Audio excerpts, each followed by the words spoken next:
সম্মানিত দেশ এবং প্রবাসী ভাই এবং বন্ধুগণ, সবাইকে আমার সালাম, আসসালামু আলাইকুম।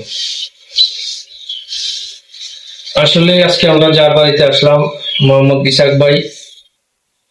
ইসাক ভাই সুনামগঞ্জ জেলার দুয়ারাবাজার থানার পূর্ব বাংলা বাজার ইউনিয়নের জুমগাঁও মোকামছড়া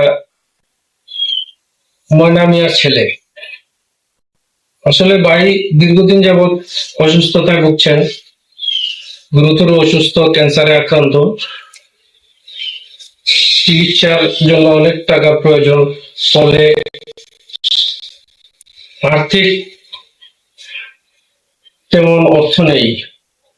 ফলে আমরা জুমগাঁও আল ইহসান ইসলামী যুব কল্যাণ সংস্থা থেকে আমাদের সাধ্য অনুযায়ী, সামর্থ্য অনুযায়ী কিছু অর্থ ওনাকে প্রদান করলাম। আসলে দেশ এবং প্রবাসী ভাইরা সবাই সহযোগিতা করবেন।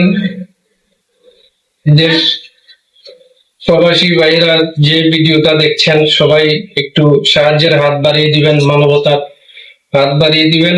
একটি জীবন বাঁচান। একটি জীবন বাঁচলে একটা ফ্যামিলি বাঁচবে। সবাই যার যার অবস্থান থেকে কিছু কিছু হলেও সাহায্য করুন, পাশে থাকুন। আসসালামু আলাইকুম।